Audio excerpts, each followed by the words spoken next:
بسم اللہ الرحمن الرحیم۔ السلام علیکم۔ یہ کاشان بصیرت کا آڈیو بک سیکشن ہے۔ ہم جو کتاب پڑھ رہے ہیں اس کتاب کا نام ہے ہمارے ائمہ اور سیاسی جدوجہد، تالیف آیت اللہ سید علی خامنہئی صاحب، ترجمہ سید ولی الحسن رضوی صاحب، نظر ثانی سعید حیدر زیدی صاحب۔ اب ہم اس کتاب کا پارٹ 2 پڑھیں گے۔ ائمہ کی سیاسی تحریک کی کلی تصویر۔ یہاں یہ ضروری معلوم ہوتا ہے کہ پہلے ائمہ کے سیاسی جہاد اور جدوجہد کی کلی تصویر کشی کر دی جائے، پھر اس کے بعد ان عظیم ہستیوں کی زندگی سے ان کی سیاسی جدوجہد کے چند روشن نمونے بھی پیش کیے جائیں گے۔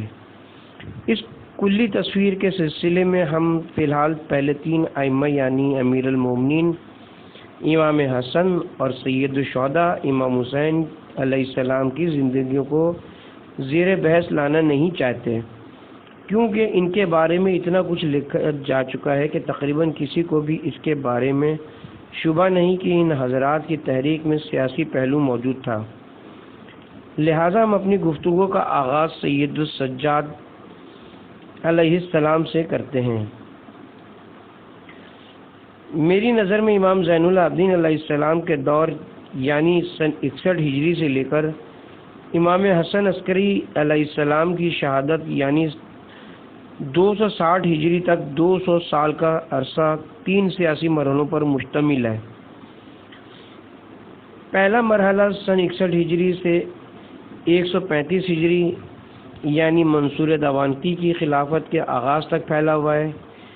اس مرحلے میں سیاسی جدوجہد ایک نقطے سے شروع ہوتی ہے اور رفتہ رفتہ اس میں ایک کیفیت پیدا ہوتی جاتی ہے، گہرائی حاصل کرتی، وسعت پیدا کرتی ہے اور 135 ہجری تک اوج پر پہنچ جاتی ہے۔ 135 ہجری میں جو صفح کی موت اور منصور داوانتی کی خلافت کا سال ہے، صورتحال بدلتی ہے اور ایسی مشکلات سامنے آتی ہیں جو بڑی حد تک اس جدوجہد کی پیشرفت روک دیتی ہیں۔ ظاہر ہے کہ ایک سیاسی تحریک میں ایسی چیزیں پیش آیا کرتی ہیں، خود اپنی تحریک کے دوران ہم نے ایسی چیزوں کا مشاہدہ کیا ہے۔ دوسرا مرحلہ 135 ہجری سے 202 ہجری تک کا ہے، جو امام رضا علیہ السلام کی شہادت کا سال ہے۔ یہ مرحلہ پہلے مرحلے کی بنسبت جدوجہد کے اعتبار سے ایک درجہ بالاتر زیادہ گہرائی کا حامل اور وسیع تر نظر آتا ہے۔ اگرچہ اس مرحلے کا آغاز سخت مشکل کے ہمراہ ہوا تھا، پھر بھی تحریک نے رفتہ رفتہ اوج حاصل کر لیا، پھیلی اور قدم قدم کامیابیوں سے قریب تر ہونے لگی، یہاں تک کہ امام علی رضا علیہ السلام کی شہادت کے بعد اس جدوجہد میں پھر توقف آ گیا۔ سن 204 ہجری میں امام مامون رشید کے بغداد چلے جانے کے بعد اسلامی جدوجہد کا ایک نیا دور شروع ہوا۔ تیسرا مرحلہ دراصل مامون کی خلافت کے ابتدائی دن ائمہ علیہ السلام کی زندگی کے نہایت دشوار اور آزمائش و ابتلا کے دن ہیں۔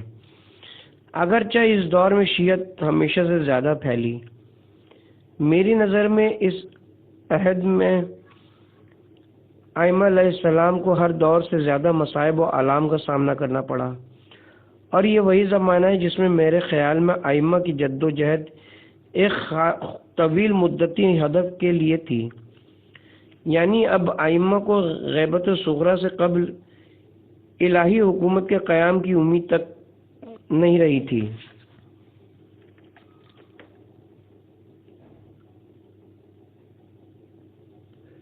ان کی کوششیں مستقبل بعید کے لیے زمین ہموار کرنے کی طرف منتقل ہو چکی تھی۔ یہ سلسلہ سن 2004 ہجری سے یوں ہی جاری رہتا ہے، یہاں تک کہ 260 ہجری میں امام حسن عسکری علیہ السلام کی شہادت اور غیبت صغریٰ کی ابتدا شروع ہو جاتی ہے۔ یہ تینوں ادوار کچھ امتیازی خصوصیات کے حامل ہیں جنہیں اجمالی طور پر بیان کروں گا۔ پہلا دور امام زین العابدین علیہ السلام، امام محمد باقر علیہ السلام اور امام جعفر صادق کی زندگی کے ایک حصے پر مشتمل ہے۔ اس دور کا آغاز بے پناہ دشواریوں کے ساتھ شروع ہوتا ہے۔ کربلا کے حادثے نے دنیا تشیع بلکہ پورے عالم اسلام کو ہلا کر رکھ دیا تھا۔ قتل و قید، ظلم و ستم کوئی نئی بات نہ تھی، لیکن خاندان نبوت کی شہادت اور پھر مقدرات عصمت و طہارت کی اسیری، ان کی شہر بشہر تشہیر، فرزند زہرا کے کٹے سر کا نیزے پر بلند کیا جانا، جبکہ ابھی وہ لوگ بھی موجود تھے جنہوں نے خود اپنی آنکھوں سے ان لمحہ مبارکہ پر پیغمبر اسلام کو بوسے لیتے دیکھا تھا۔ وہ چیزیں تھیں کہ جنہیں دیکھ کر پورا عالم اسلام محبت اور متحر تھا۔ کسی کے تصور میں بھی نہ تھا کہ حالات یہ رخ اختیار کر لیں گے۔ دراصل یہ اسی ناقابل تصور درد و کرب کا اظہار ہے، اور یہی احساسات تمام لوگوں کے تھے۔ یکایک ذہنوں میں یہ احساس پیدا ہوا کہ موجودہ سیاست ایک دوسری قسم کی سیاست ہے۔ یہ ظلم و زیادتی اب تک ہونے والی زیادتیوں سے کہیں زیادہ تھی۔ اس دور میں ناقابل تصور چیزوں کا تصور کیا جانے لگا، اور وہ تصور وقوع پذیر ہونے لگا۔ لہذا تمام دنیا اسلام پر ایک عجیب قسم کی دہشت اور رعب کا عالم طاری تھا۔ صرف کوفے میں توابین اور پھر مختار کی برکت سے فضا کچھ مختلف تھی۔ مدینہ منورہ نیز دیگر مقامات پر واقع کربلا کے اثر سے شدید قسم کا رعب مسلط تھا۔ حتیٰ کہ مکہ مکرمہ میں بھی، جہاں کچھ دنوں بعد عبداللہ ابن زبیر نے آواز اٹھائی، ایسی کیفیت طاری تھی کہ تاریخ اسلام میں اس کی مثال ملنا مشکل ہے۔ عراق میں بھی اگرچہ 64 ہجری 65 ہجری میں، کیونکہ بظاہر توابین کو 65 ہجری میں شہید کیا گیا۔ توابین کی کوششوں سے وہاں کی مردہ اور بوجھل فضا میں ایک تازہ لہر پیدا ہوئی، لیکن توابین کی شہادت نے اس خوف و وحشت میں اور اضافہ کر دیا۔ اور پھر جب عموی کارخانہ سیاست کے دشمن یعنی مختار اور مصعب ابن زبیر آپس میں لڑ پڑے، اور عبداللہ ابن زبیر کو مکے میں رہنے کے باوجود بھی اہل بیت کے طرفدار جناب مختار کا وجود کوفے میں برداشت نہ ہوا، اور مصعب ابن زبیر کے ہاتھوں مختار قتل کر دیے گئے، تو ایک مرتبہ پھر اس دہشت و وحشت میں مزید اضافہ ہوا اور امیدیں مایوسی میں بدلنے لگیں، اور آخر کار عبد الملک بن مروان کو تخت خلافت پر تسلط حاصل ہوا۔ اس کے بعد تھوڑے ہی عرصے میں پورے عالم اسلام پر بنی امیہ کی گرفت مضبوط ہو گئی، اور 21 سال تک پورے قدرت و اقتدار کے ساتھ وہ مسلمانوں پر حاکم رہے۔ واقع حرہ، اس مقام پر خاص طور سے واقع حرہ کی طرف اشارہ کر دینا ضروری معلوم ہوتا ہے۔ سن 64 ہجری میں جبکہ مدینہ رسول پر مسلم بن عقبہ نے چڑھائی کی، جو مزید رعب و وحشت پیدا کرنے کا سبب ہوئی، اور جس نے اہل بیت کو مکمل طور پر غربت اور مظلومیت میں مبتلا کر دیا۔ اس حادثے کی مختصر داستان یہ ہے کہ 62 ہجری میں یزید نے شامی سرداروں میں سے ایک ناتجربہ کار جوان کو مدینے میں مقرر کیا، جس نے اہل مدینہ کے خیالات یزید کی طرف سے صاف کرنے کے لیے چند افراد کو اس بات کی دعوت دی کہ وہ شام جا کر یزید سے ملاقات کریں۔ لہذا کچھ لوگ اس پر آمادہ ہو گئے اور انہوں نے شام جا کر یزید سے ملاقات بھی کی۔ اگرچہ یزید نے ان کو بہت زیادہ انعامات 50,000 سے 1,00,000 درہم تک سے نوازا، لیکن یہ لوگ جو خود صحابی رسول تھے یا اولاد صحابہ میں سے تھے، قریب سے یزیدی دربار کا مشاہدہ کرنے کے بعد اور زیادہ متنفر اور غصے ہو گئے، اور جب مدینہ واپس ہوئے تو عبداللہ ابن حنظلہ وسیل ملائکہ نے اپنی حکومت کا اعلان کر کے یزید کے خلاف بغاوت اور مرکزی حکومت سے علیحدگی کا اعلان کر دیا۔ یزید نے ان کی سرکوبی کے لیے مسلم بن عقبہ کو روانہ کیا اور مدینہ رسول میں ایسا عظیم المیہ برپا ہوا جس نے تاریخ میں خون کے آنسو رلا دیے، سسکیوں اور آہوں سے معمور باپ کا اضافہ کر دیا۔ یہ واقعہ بھی لوگوں میں شدید رعب و وحشت ایجاد کرنے کا سبب بنا۔ فکری انحطاط۔ اس خوف و ہراس کے ساتھ ہی ایک دوسرا عامل فیکٹر بھی موجود تھا، اور وہ تھا پوری دنیا اسلام پر چھایا ہوا فکری انحطاط۔ جو گزشتہ 20 برسوں میں دینی تعلیمات سے بے اعتنائی کا نتیجہ تھا۔ گویا 40 ہجری کے بعد تقریباً 20 سال کے عرصے میں دین و ایمان کی تعلیمات،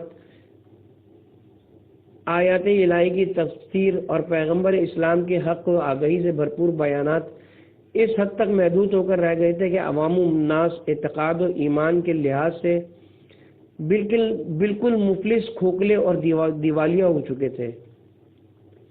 جب ایک انسان اس دور کی عوامی زندگی کا ذرا باریک بینی کے ساتھ جائزہ لیتا ہے اور مختلف تاریخوں اور روایات میں ان کے حالات کھنگالنے کی کوشش کرتا ہے تو اس پر یہ حقیقت کھل کر سامنے آ جاتی ہے۔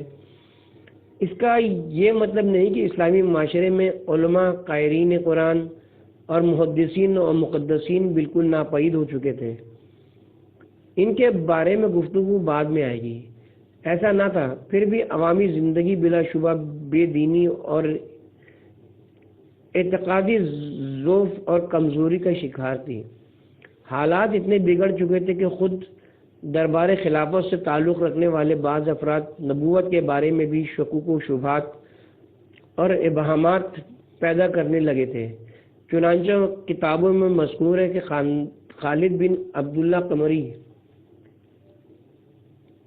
جس کو بنی امیہ کی پستی اور کمینگی کا بہترین نمونہ کہا جا سکتا ہے، بڑی ہی دیدہ دلیری کے ساتھ کہتا ہے معاذ اللہ خلافت نبوت سے بالا تر ہے، اور اس کے لیے دلیل کے طور پر کہتا تھا کہ اگر تم ایک شخص کو اپنے گھرانے میں اپنا جانشین مقرر کرتے ہو تو وہ شخص تم سے زیادہ قریب ہوگا یا وہ شخص جس کو کسی کے پاس پیغام رسانی کا ذریعہ بنایا جائے۔ ظاہر ہے جس کو تم اپنے گھرانے میں منتخب کر کے اپنا جانشین مقرر کرتے ہو وہی تم سے زیادہ قریب ہوتا ہے۔ لہذا خلیفۃ اللہ، یہ لوگ خلیفہ کو خلیفہ رسول کی بجائے خلیفۃ اللہ کہنے لگے تھے، رسول اللہ سے بالا تر ہے۔ یہ تو خالد بن عبداللہ قصری کی بات تھی، یقیناً اس طرح کی باتیں دوسرے افراد بھی کرتے رہے ہوں گے۔ جب میں نے بنی امیہ اور بنی عباس کے عہد کے شعراء کے یہاں تلاش کرنا شروع کیا تو میں نے دیکھا کہ عبد الملک بن مروان کے زمانے سے خلفاء کے لیے خلیفۃ اللہ کی تعبیر اس کثرت سے استعمال کی جانے لگی کہ عوام یہ بھی بھول گئے کہ خلیفہ رسول بھی ہوتا ہے۔ یہ سلسلہ بنی عباس کے دور میں بھی جاری رہا۔ لہذا بشار ابن برد نے جب یعقوب بن ابن داؤد اور منصور کی ہجو میں اشعار کہے تو اس میں بھی یہی تعبیر استعمال کی، اے قوم تمہاری خلافت ختم ہو گئی، اب خلیفہ الہی کو ذک اور عود کے درمیان تلاش کرو۔ سوچنے کا مقام ہے کہ جب ایک شاعر خلیفہ کے لیے ہجو کہتا ہے تو پھر بھی اس کے لیے خلیفۃ اللہ کا لفظ استعمال کرتا ہے۔ اس زمانے کے تمام نامور شعراء حریر، فرزدق، نصیب اور سینکڑوں دوسرے مشہور شعراء خلیفہ کی مدح سرائی کرتے ہوئے اسے خلیفۃ اللہ سے مخاطب کرتے ہیں۔ یہ اس زمانے کے لوگوں کے اعتقاد کا صرف ایک نمونہ ہے۔ دین کی بنیادی باتوں کے سلسلے میں بھی ان کا ایمان اس حد تک کمزور ہو چکا تھا لوگوں کے اخلاق و عادات کی حالت تو اس سے بھی زیادہ خراب تھی۔ ابو الفرج کی کتاب اغانی کا مطالعہ کرتے وقت میرے سامنے ایک نقطہ بھی آیا کہ تقریباً 80 اور 90 ہجری سے 50-60 سال بعد تک جتنے بڑے بڑے گانے بجانے والے عیاش اور عشرت طلب افراد تھے وہ یا تو مدینے سے تعلق رکھتے تھے یا مکے سے۔ چنانچہ جب شام میں خلیفہ کا دل اکتا جاتا تھا، محفل رزق اور سرور گرم کرنے کی خواہش مچلنے لگتی تھی اور بہترین قسم کے گانے بجانے والوں کو سننے کا دل چاہتا تھا، تو اس کے لیے مکہ یا مدینے سے کسی کو لایا جاتا تھا جو اس وقت کے مشہور و معروف گانے بجانے والے گلوکاروں اور سازندوں کے مرکز تھا۔ بدترین فحاشی اور ہرزہ سرائی کرنے والے شعراء مکہ اور مدینے میں موجود تھے۔ مرکز وحی و الہام اور منبع ایمان و اسلام مرکز فحشاء و فساد میں تبدیل ہو چکا تھا۔ ہمیں مکہ مدینہ کے بارے میں ان تلخ حقائق کو بھی جاننا چاہیے۔ افسوس ہے کہ ائمہ کے متعلق کتب و آثار میں ان تلخ حقیقتوں کے بیان سے بھی چشم پوشی کی گئی ہے۔ مکے میں عمر ابن ابی ربیہ نامی ایک شاعر تھا جس کا شمار بدترین عریاں و فحاش نگاروں میں ہوتا تھا۔ البتہ شک نہیں کہ فن اور شاعری میں اس کو پوری قدرت اور کمال حاصل تھا۔ اس کی داستان اور اس قسم کے دوسرے شعراء کا کردار اس زمانے کی غم انگیز تاریخ کا ایک سیاہ باب ہے، اور خود مقامات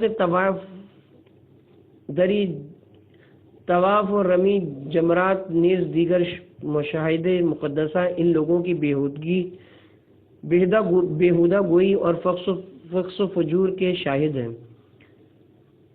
مغنی میں موجود درج ذیل اشعار اسی دور کے حالات کی عکاسی کرتے ہیں۔ جب اس نے رمی جمرہ کیا تو میرے سامنے اس کے کلائی اور مہندی لگے ہاتھ ظاہر ہونے ہوئے جن کی انگلیوں کے پوروں کی زینت کی گئی تھی۔ باخدا انہیں دیکھ کر میں بھول گیا کہ میں نے 7 کنکر مارے ہیں یا 8، جبکہ اس سے پہلے مجھے یاد تھا۔ ایک راوی کے الفاظ ہیں کہ جس وقت عمر ابن ابی ربیہ مرا ہے تو پورے مدینے میں صف ماتم بیت گئی۔ مدینے کی گلیوں اور کوچوں سے لوگوں کے رونے اور فریاد کرنے کی آوازیں بلند تھیں۔ جس طرف سے گزری نوجوانوں کی ٹولیاں حلقہ بنائے عمر ابن ربیہ کی موت پر رنج و غم میں بیٹھی نظر آتی تھی۔ میں نے ایک کنیز کو دیکھا جو کسی کام سے چلی جا رہی ہے اور اس حالت میں تھی کہ اس کی آنکھوں سے اشک جاری ہیں۔ گریہ ازاری کرتی ہوئی وہ کنیز جب کچھ نوجوانوں کے قریب سے گزری تو انہوں نے سوال کیا، کیوں اس قدر روتی ہو؟ کنیز نے جواب دیا، عمر ابن ابی ربیہ جیسے شخص سے محروم ہو جانے پر۔ کسی نے جواب دیا، غم نہ کرو، مکہ میں ایک دوسرا شاعر حارث ابن خالد مخزومی موجود ہے اور وہ بھی عمر ابن ابی ربیہ کی طرح شعر کہتا ہے۔ یہ کہہ کر اس نے حارث کا ایک شعر سنایا جسے سن کر کنیز نے اپنی آنکھوں کو خشک کرتے ہوئے کہا، خدا کا شکر ہے کہ اس نے اپنے حرم کو خالی نہیں چھوڑا۔ یہ تھی اہل مدینہ کی اخلاقی حالت۔ اس طرح کی انگنت داستانیں اور اہلیان مکہ و مدینہ کی شب نشینی کے واقعات کتابوں میں موجود ہیں، اور یہ پستی صرف کسی ایک طبقے کے افراد تک محدود نہیں تھی بلکہ ہر طبقے کا یہی عالم تھا۔ ایک گدائی کرنے والا فاقہ زدہ بدبخت شاعر اور جوکر شعیب جو طمع لالچی کے نام سے مشہور تھا، اس سے لے کر کوچہ و بازار میں پھرنے والے معمولی آدمی اور عیش و عشرت کی زندگی بسر کرنے والے قریشی نوابزادے سبھی ایک تھالی کے چٹے بٹے تھے۔ حتیٰ بعض بنی ہاشم جن کا میں یہاں نام نہیں لینا چاہتا، ان کی بھی یہی حالت تھی۔ قریش کی مشہور و معروف شخصیتوں کی اولادیں، کیا مرد اور کیا عورتیں، عیاشیوں، فاسقوں اور فاجروں کی صف میں شامل تھیں۔ اسی شخص نے حارث بن خالد کی گورنری کے زمانے میں ایک دن عائشہ بنت طلحہ طواف میں مصروف تھی۔ یہ شخص اس عورت سے خاص تعلق خاطر رکھتا تھا۔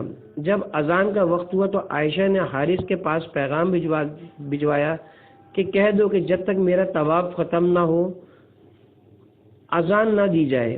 حارث نے حکم دیا کہ عصر کی اذان نہ دی جائے۔ لوگوں نے اعتراض کیا کہ تم ایک شخص کی طواف کی خاطر اتنے سارے لوگوں کی نماز میں تاخیر کرنا چاہتے ہو؟ اس پر حارث نے جواب دیا، باخدا اگر کل صبح تک بھی اس کا طواف طول کھینچتا تو میں یہی کہتا کہ اذان نہ دی جائے۔ سیاسی، فکری اور اخلاقی انحطاط کے ساتھ ہی ایک اور عامل فیکٹر یہ بھی تھا کہ یہ دور سیاسی بدعنوانیوں سے بھی دوچار تھا۔ زیادہ تر بڑی بڑی شخصیتیں اسی مادی خواہشات کی اسیر تھیں جو حکامی کے ذریعے پوری ہو سکتی تھیں۔ ایک زمانے میں امام سجاد کی شاگردی میں رہنے والے محمد بن شہاب زہری جیسی بزرگ شخصیت نے بھی خود کو اس پستی میں گرا دیا تھا کہ وہ امام کو مشہور و معروف خط لکھنا پڑا جو صرف ایک خط ہی نہیں بلکہ اس حقیقت کی نقاب کشی بھی کرتا ہے کہ اس نے کس قسم کے لوگوں سے ربط ضبط پیدا کر رکھا تھا، اور اس دور میں محمد بن شہاب جیسے افراد کی کمی نہیں تھی۔ علامہ مجلسی رضوان اللہ علیہ نے جو بات ابن ابی الحدیث سے نقل کی ہے اس کو پڑھ کر انسانی ذہن کو سب جھٹکا لگتا ہے۔ بہار الانوار میں پہلے تو علامہ مجلسی نے جناب جابر کی زبانی امام سجاد کا ایک قول نقل کیا ہے۔ امام فرماتے ہیں، ہماری سمجھ میں نہیں آتا کہ لوگوں کے ساتھ کیا کریں۔ اگر ہم انہیں رسول اللہ سے سنی ہوئی باتیں سناتے ہیں تو وہ ان کا مذاق اڑاتے ہیں، اور اگر خاموش رہیں تو سنتے نہیں ہیں۔ اس کے بعد علامہ ایک ماجرا نقل کرتے ہیں کہ ایک شخص ایک موقع پر امام سجاد لوگوں کے درمیان حدیث نقل کرتے ہیں۔ مجمع کے درمیان سے ایک شخص اٹھ کر مذاق اڑاتا ہے اور حدیث قبول کرنے سے انکار کر دیتا ہے۔ واقعہ نقل کرنے کے بعد علامہ مجلسی زہری اور سعید ابن مسیب کے بارے میں لکھتے ہیں کہ یہ لوگ منحرفین میں سے ہیں۔ اگرچہ میں ذاتی طور پر سعید ابن مسیب کے سلسلے میں یہ بات قبول کرنے کو تیار نہیں ہوں، کیونکہ دوسری دلیلوں سے ان کا امام کے ساتھیوں میں سے ہونا ثابت ہے۔ البتہ زہری اور دوسرے بہت سے لوگوں کے سلسلے میں یہ بات صحیح ہے۔ اس کے بعد خود علامہ مجلسی لکھتے ہیں کہ ابن ابی الحدید نے ایسی بہت سی شخصیتوں اور اس دور کے سربراہ حضرات کے نام ذکر کرتے ہوئے لکھا ہے کہ یہ سب اہل بیت سے منحرف تھے، اور پھر آپ حضرت سجاد سے روایت کرتے ہیں کہ حضرت نے فرمایا، پورے مکہ اور مدینے میں ہمیں چاہنے والے 20 آدمی بھی نہیں ہیں۔ یہ تھے وہ بدترین حالات جن میں امام زین العابدین علیہ السلام زندگی بسر کر رہے تھے۔ یہی وہ دور ہے جب آپ اپنے عظیم مشن کے لیے جدوجہد کا آغاز کرتے ہیں، اور اسی زمانے کی طرف امام جعفر صادق علیہ السلام ان لفظوں میں اشارہ فرماتے ہیں، امام حسین کے بعد 3 افراد کے علاوہ سبھی مرتد ہو گئے تھے، اور ان 3 آدمیوں کے نام لیتے ہیں ابو الخالد الکاہلی، یحییٰ ابن ام الطویل اور جبیر بن معتم۔ اتنے البتہ علامہ شوستری کا خیال ہے کہ جبیر بن معتم درست نہیں، اس کے بجائے حکیم ابن جبیر معتم ہونا چاہیے، اور بعض تاریخوں میں محمد بن جبیر معتم ہے۔ بحر الانوار کی ایک روایت میں 4 افراد کا ذکر ہے، اور بعض روایتوں میں 5 اشخاص کے نام لیے گئے ہیں، اور یہ سب روایات ایک دوسرے کے ساتھ قابل جمع ہیں۔ اتنے سخت ماحول اور ایسی سنگلاخ وادی میں رہتے ہوئے امام اپنے ہدف کی تکمیل کے لیے جد و جہد میں مشغول نظر آتے ہیں۔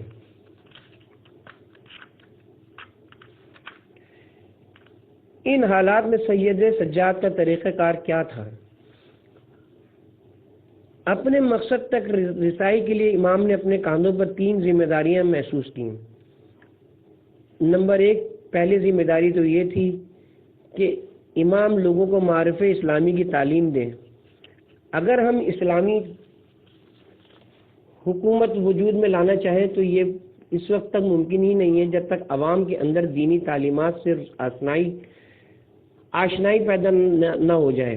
بغیر اس عمل کو انجام دیے اسلامی حکومت کی امید ہی فضول ہے۔ لہذا سب سے پہلا کام یہی ہے کہ لوگوں کو دینی تعلیمات سے آراستہ کیا جائے۔ نمبر 2، دوسری ذمہ داری یہ تھی کہ خاص طور سے مسئلہ امامت جو کہ ایک اجنبی اور متروک مسئلہ ہو گیا ہے، اس کو غلط معنی پہنا کر پیش کیا جانے لگا ہے، اس کی حقیقت کی وضاحت کر کے لوگوں کے دلوں کی صفائی کی جائے۔ یعنی انہیں بتایا جائے کہ امامت کا مفہوم کیا ہے، کون امام ہو سکتا ہے، امام کے لیے کیا شرائط ہیں، کیونکہ بہرحال معاشرے میں ایک قائد موجود تھا اور وہ اس وقت عبد الملک ابن مروان تھا جسے لوگ اپنا امام تصور کرتے تھے۔ اسلامی معاشرے کی قیادت اس کے ہاتھ میں تھی۔ بعد میں ہم امامت کے بارے میں گفتگو کرتے ہوئے عرض کریں گے کہ امامت کا وہ تصور جو ادھر چند آخری صدیوں سے ہمارے پاس موجود ہے، وہ اس تصور سے قطعی مختلف ہے جو صدر اسلام میں رائج تھا۔ دراصل اس زمانے میں ائمہ علیہ السلام کے موافقین اور مخالفین سب اس کا وہی مفہوم لیتے تھے جو آج جمہوری اسلامی ایران میں سمجھا جا رہا ہے۔ امام امت، رہبر ملت یعنی حاکم دین و دنیا۔ ادھر آخری 2-3 صدیوں سے ہمارا تصور امام کے سلسلے میں کچھ اور ہی ہو چکا تھا۔ ہم سمجھ بیٹھے تھے کہ معاشرے میں ایک تو ایسا شخص ہوتا ہے جو عوام سے ٹیکس وصول کرتا ہے، انہیں محاذ جنگ پر بھیجتا ہے، ان کو صلح کی دعوت دیتا ہے، ان کے مسائل کا ذمہ دار اور نگراں ہوتا ہے، حکومتی ادارے بناتا ہے، گویا حکومت کی تشکیل، اس کا نظم و نسق سب کچھ اس کے ہاتھ میں ہے اور اس کو حاکم کے نام سے پکارا جاتا ہے۔ اس کے علاوہ ایک دوسرا شخص ہوتا ہے جس کا کام یہ ہے کہ وہ لوگوں کا دین درست کرے، ان کے عقیدے کو درست سدھارے، لوگوں کی نماز اور قرات ٹھیک کرے اور اسی طرح دوسرے امور اپنی ہمت اور صلاحیت کے مطابق انجام دیتا رہے، اور اس کا نام عالم رکھ دیا گیا۔ ہم سمجھتے ہیں کہ امام کو بھی اپنے زمانے میں تقریباً وہی حیثیت حاصل تھی جو بعد کی صدیوں میں عالم کی رہی ہے۔ خلیفہ اپنے کام انجام دیتا تھا اور وہ لوگوں کے دین اور اخلاق درست کرتے تھے۔ ادھر چند آخری صدیوں سے امام کے بارے میں ہمارا یہی تصور رہا ہے، جبکہ صدر اسلام میں امام کے متعلق اس سے قطعی مختلف تصور پایا جاتا تھا۔ امام کو اسلامی معاشرے کا قائد اور دین و دنیا کا حاکم سمجھا جاتا تھا۔ خلفائے بنی امیہ اسی منصب کے مدعی تھے۔ بنی عباس بھی ایسا ہی دعویٰ کرتے تھے۔ شراب کے نشے میں چور، دنیا بھر کے لہو و لعاب میں ڈوبے ہوئے ہونے کے باوجود اسی قسم کی امامت کے دعویدار بنے بیٹھے تھے۔ وہ خود کو امام سمجھتے تھے۔ اگر موقع ملا تو انشاءاللہ اس بارے میں بھی گفتگو کریں گے۔ بہرحال اس وقت تو صرف اتنا عرض کرنا مقصود ہے کہ اسلامی معاشرے میں امام موجود تھا۔ ان کا امام عبد المالک تھا اور امام سجاد کے لیے ضروری تھا کہ لوگوں کو امامت کے صحیح معنی، جہد، مقصد اور شرائط سے واقف کیا جائے۔ آپ کی ذمہ داری تھی کہ عوام کے سامنے ان چیزوں کی نشاندہی کریں جو امامت کے لیے ناگزیر ہیں، وہ چیزیں جن کے بغیر کسی شخص کا امام ہونا ممکن نہیں۔ امام کو ان تمام باتوں کی تشریح و توضیح کرنی تھی۔ نمبر 3، تیسری اور آخری منزل یہ تھی کہ امام لوگوں کو بتائیں کہ میں امام ہوں، یعنی وہ شخص جسے اس مقام پر ہونا چاہیے وہ میں ہوں۔ امام زین العابدین علیہ السلام کے سامنے یہ 3 امور تھے جنہیں آپ کو انجام دینا تھا۔ امام کی زیادہ تر جدوجہد پہلے مسئلے پر مرکوز رہی، کیونکہ جیسا کہ ہم نے عرض کیا کہ ابھی آپ کے دور میں نوبت یہاں تک نہیں پہنچی تھی کہ لوگ امام سے میں امام ہوں سننے کے متحمل ہوتے ہیں۔